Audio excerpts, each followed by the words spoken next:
Che ti dice la Patria by Ernest Hemingway. The road of the pass was hard and smooth, and not yet dusty in the early morning. Below were the hills with oak and chestnut trees, and far below was the sea. On the other side were snowy mountains. We came down from the pass through wooded country.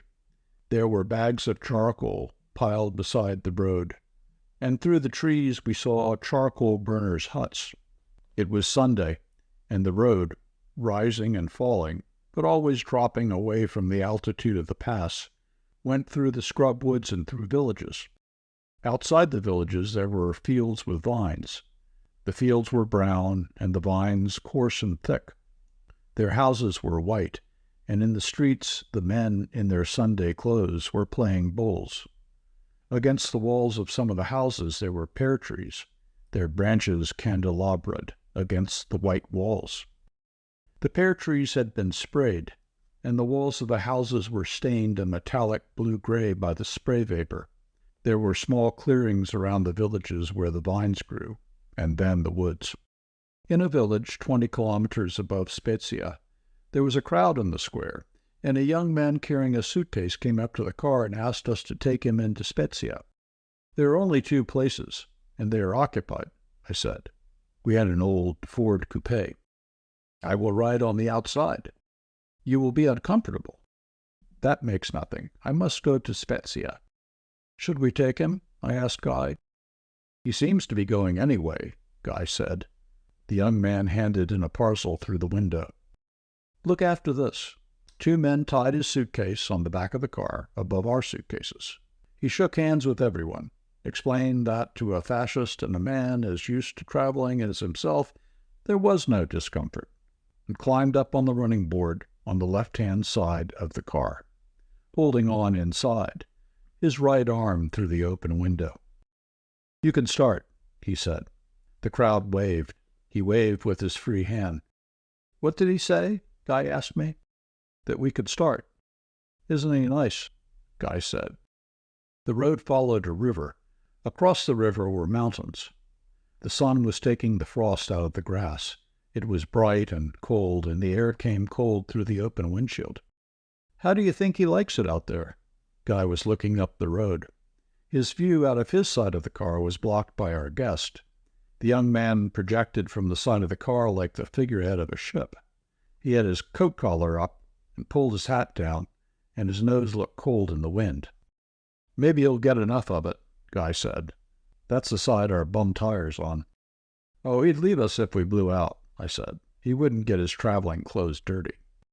Well, I don't mind him, Guy said, except the way he leans out on the turns. The woods were gone. The road had left the river to climb. The radiator was boiling. The young man looked annoyedly and suspiciously at the steam and rusty water. The engine was grinding, with both Guy's feet on the first speed pedal, up and up, back and forth and up, and finally out level. The grinding had stopped, and in the new quiet there was a great churning, bubbling in the radiator. We were at the top of the last range above Spezia and the sea. The road descended with short, barely rounded turns. Our guest hung out on the turns and nearly pulled the top-heavy car over. You can't tell him not to, I said to Guy. It's his sense of self-preservation. The great Italian sense. The greatest Italian sense. We came down around curves, through deep dust, the dust powdering the olive trees. Spezia spread below along the sea. The road flattened outside the town. Our guest put his head in the window. I want to stop. Stop it, I said to Guy. We slowed up at the sign of the road. The young man got down, went to the back of the car, and untied the suitcase. I stop here so you won't get into trouble carrying passengers, he said. My package. I handed him the package. He reached in his pocket. How much do I owe you? Nothing.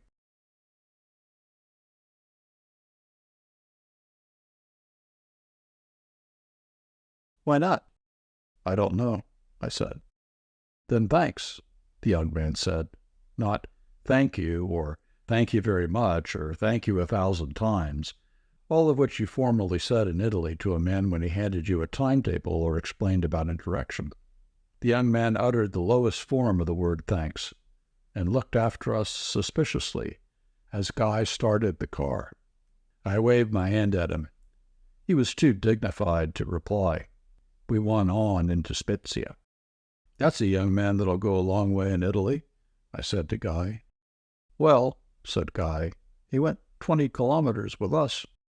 A meal in Spezia."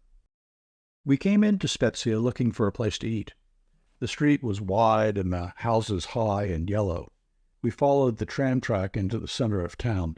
On the walls of the houses were stenciled eye-bugging portraits of Mussolini, with hand-painted vivas, the double V in black paint, with drippings of paint down the wall. Side streets went down to the harbor. It was bright, and the people were all out for Sunday. The stone paving had been sprinkled, and there were damp stretches in the dust. We went close to the curb to avoid a tram. "Let's eat somewhere simple," Guy said. We stopped opposite 2 restaurant signs. We were standing across the street, and I was buying the papers. The 2 restaurants were side by side. A woman standing in the doorway of one smiled at us, and we crossed the street and went in. It was dark inside, and at the back of the room 3 girls were sitting at a table with an old woman. Across from us, at another table, sat a sailor. He sat there neither eating nor drinking. Further back, a young man in a blue suit was writing at a table. His hair was pomaded and shining, and he was very smartly dressed and clean-cut looking. The light came through the doorway, and through the window where vegetables, fruit, steaks, and chops were arranged in a showcase. A girl came and took our order, and another girl stood in the doorway. We noticed that she wore nothing under her house dress. The girl who took our order put her arm around Guy's neck while we were looking at the menu. There were 3 girls in all, and they all took turns going and standing in the doorway. The old woman at the table in the back of the room spoke to them, and they sat down again with her. There was no doorway leading from the room, except into the kitchen. A curtain hung over it. The girl who had taken our order came in from the kitchen with spaghetti. She put it on the table and brought a bottle of red wine and sat down at the table. "Well," I said to Guy, "you wanted to eat someplace simple." "This isn't simple. This is complicated." "What do you say?" asked the girl. "Are you Germans?" "South Germans," I said. "The South Germans are a gentle, lovable people." "Don't understand," she said. "What's the mechanics of this place?" Guy asked. "Do I have to let her put her arm around my neck?" "Certainly," I said. "Mussolini has abolished the brothels. This is a restaurant." The girl wore a one-piece dress. She leaned forward against the table and put her hands on her breasts and smiled. She smiled better on one side than on the other and turned the good side toward us. The charm of the good side had been enhanced by some event which had smoothed the other side of her nose in, as warm wax can be smoothed. Her nose, however, did not look like warm wax. It was very cold and firm, only smoothed in. "You like me?" she asked Guy. "He adores you," I said, "but he doesn't speak Italian." "Ich spreche Deutsche," she said, and stroked Guy's hair. "Speak to the lady in your native tongue, Guy." "Where do you come from?" asked the lady. "Potsdam." "And you will stay here now for a little while?" "In this so dear Spezia?" I asked. "Tell her we have to go," said Guy. "Tell her we are very ill and have no money." "My friend is a misogynist," I said, "an old German misogynist." "Tell him I love him." I told him. "Will you shut your mouth and get us out of here?" Guy said. The lady had placed another arm round his neck. "Tell him he is mine," she said. I told him. "Will you get us out of here?" "You are quarreling," the lady said. "You do not love one another." "We are Germans," I said proudly. "Old South Germans." "Tell him he is a beautiful boy," the lady said. Guy is 38 and takes some pride in the fact that he is taken for a traveling salesman in France. "You are a beautiful boy," I said. "Who says so?" Guy asked. "You or her?" "She does. I'm just your interpreter. Isn't that what you got me in all this trip for?" "I'm glad it's her," said Guy. "I didn't want to have to leave you here, too." "I don't know. Spezia is a lovely place." "Spezia," the lady said. "You are talking about Spezia." Lovely place, I said. It is my country, she said. Spezia is my home, and Italy is my country. She says that Italy is her country. Tell her it looks like her country. Well, what have you for dessert? I asked. Fruit, she said. We have bananas. Bananas are all right. They've got skins on. Oh, he takes bananas, the lady said. She embraced Guy. What does she say? He asked, keeping his face out of the way. She is pleased because you take bananas. Tell her I don't take bananas. The signor does not take bananas. Oh, said the lady, crestfallen. He doesn't take bananas. Tell her I take a cold bath every morning, I said. The signor takes a cold bath every morning. No understand, the lady said. Across from us, the property sailor had not moved. No one in the place paid any attention to him. We want the bill, I said. Oh, no, you must stay. Listen, the clean-cut young man said from the table where he was writing. Let them go. These two are worth nothing. The lady took my hand. You won't stay? You won't ask him to stay?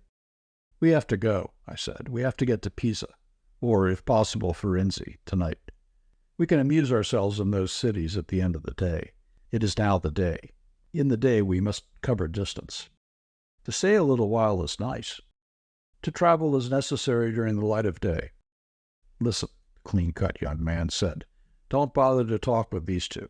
I tell you they are worth nothing, and I know. Bring us the bill, I said. She brought the bill from the old woman and went back and sat at the table. Another girl came in from the kitchen. She walked the length of the room and stood in the doorway. Don't bother with these two, the clean-cut young man said in a wearied voice. Come and eat. They are worth nothing. We paid the bill and stood up. All the girls, the old woman, and the clean-cut young man sat down at table together. The property sailor sat with his head in his hands. No one had spoken to him all the time we were at lunch. The girl brought us our change the old woman counted out for her, and went back to her place at the table. We left a tip on the table and went out. When we were seated in the car ready to start, the girl came out and stood in the door. We started, and I waved to her. She did not wave, but stood there looking after us. After the rain. It was raining hard when we passed through the suburbs of Genoa, and even going very slowly behind the tramcars and the motor trucks, liquid mud splashed onto the sidewalks, so that people stepped into doorways as they saw us coming. In San Piero d'Arena, the industrial suburb outside of Genoa, there is a wide street with 2 car tracks, and we drove down the center to avoid sending the mud onto the men going home from work. On our left was the Mediterranean. There was a big sea running, and waves broke, and the wind blew the spray against the car.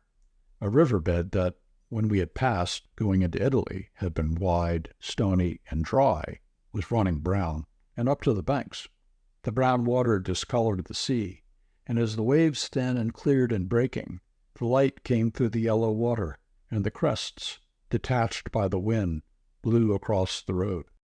A big car passed us going fast, and a sheet of muddy water rose up and covered our windshield and radiator. The automatic windshield cleaner moved back and forth, spreading the film over the glass. We stopped and ate lunch at Sestri. There was no heat in the restaurant, and we kept our hats and coats on. We could see the car outside through the window. It was covered with mud and was stopped beside some boats that had pulled up beyond the waves. In the restaurant, you could see her breath. The pasta asciutto was good. The wine tasted of alum, and we poured water in it. Afterward, the waiter brought beefsteak and fried potatoes. A man and a woman sat at the far end of the restaurant. He was middle-aged, and she was young and wore black. All during the meal she would blow out her breath in the cold, damp air. The man would look at it and shake his head. They ate without talking, and the man held her hand under the table. She was good-looking, and they seemed very sad. They had a traveling bag with them. We had the papers, and I read the account of the Shanghai fighting aloud to Guy. After the meal, he left with the waiter in search of a place which did not exist in the restaurant, and I cleaned off the windshield, the lights, and the license plates with a rag. Guy came back, and we backed the car out and started. The waiter had taken him across the road and into an old house. The people in the house were suspicious, and the waiter had remained with Guy to see that nothing was stolen. although I don't know how, me not being a plumber, they expected me to steal anything, Guy said. As we came up on a headland beyond the town, the wind struck the car and nearly tipped it over. It's good it blows us away from the sea, Guy said. Well, I said, they drowned Shelley somewhere along here. That was down by Viareggio, Guy said. Do you remember what we came to this country for? Yes, I said, but we didn't get it. We'll be out of it tonight, if we can get past Ventibigli. We'll see. I don't like to drive this coast at night. It was early afternoon and the sun was out. Below, the sea was blue with whitecaps running toward Savannah. Back, beyond the cape, the brown and blue waters joined. Out ahead of us, a tramp steamer was going up the coast. Can you still see Genoa? Guy asked. Oh, yes. That next big cape ought to put it out of sight. We'll see it a long time yet. I can still see Portofino Cape behind it. Finally, we could not see Genoa. I looked back as we came out, and there was only the sea, and below in the bay, a line of beach with fishing boats, and above, on the side of the hill, a town, and then capes far down the coast. It's gone now, I said to Guy. Oh, it's been gone a long time now. But we couldn't be sure till we got a way out. There was a sign with a picture of an S-turn and Svolta Pericolosa. The road curved around the headland, and the wind blew through the crack in the windshield. Below the cape was a flat stretch beside the sea. The wind had dried the mud, and the wheels were beginning to lift dust. On the flat road we passed a fascist riding a bicycle, a heavy revolver in a holster on his back. He held the middle of the road on his bicycle, and we turned out for him. He looked up at us as we passed. Ahead there was a railway crossing, and as we came toward it, the gates went down. As we waited, the fascist came up on his bicycle. The train went by, and Guy started the engine. Wait, the bicycle man shouted from behind the car. Your number's dirty. I got out with a rag. The number had been cleaned at lunch. You can read it, I said. You think so? Read it. I cannot read it. It is dirty. I wiped it off with the rag. How's that? 25 lira. What? I said. You could have read it. It's only dirty from the state of the roads. You don't like Italian roads? They're dirty. 50 lira. He spat in the road. Your car is dirty, and you're dirty too. Good. And give me a receipt with your name. He took out a receipt book, made in duplicate and perforated, so one side could be given to the customer and the other side filled in and kept as a stub. There was no carbon to record what the customer's ticket said. Give me 50 lira. He wrote in indelible pencil, tore out the slip and handed it to me. I read it. This is for 25 lira. A mistake, he said, and changed the 25 to 50. And now the other side, make it 50 and the part you keep. He smiled a beautiful Italian smile and wrote something on the receipt stub, holding it so I could not see. Go on, he said, before your number gets dirty again. We drove for 2 hours after it was dark and slept in Mentone that night. It seemed very cheerful and clean and sane and lovely. We had driven from Ventimiglia to Pisa and Florence, across the Romana to Rimini, back through Forli, Imola, Bologna, Parma, Piacenza, and Genoa, to Ventimiglia again. The whole trip had only taken 10 days. Naturally, in such a short trip, we had no opportunity to see how things were with the country or the people. If you liked the video, put a like, subscribe to the channel, and click on the bell to not miss our new videos.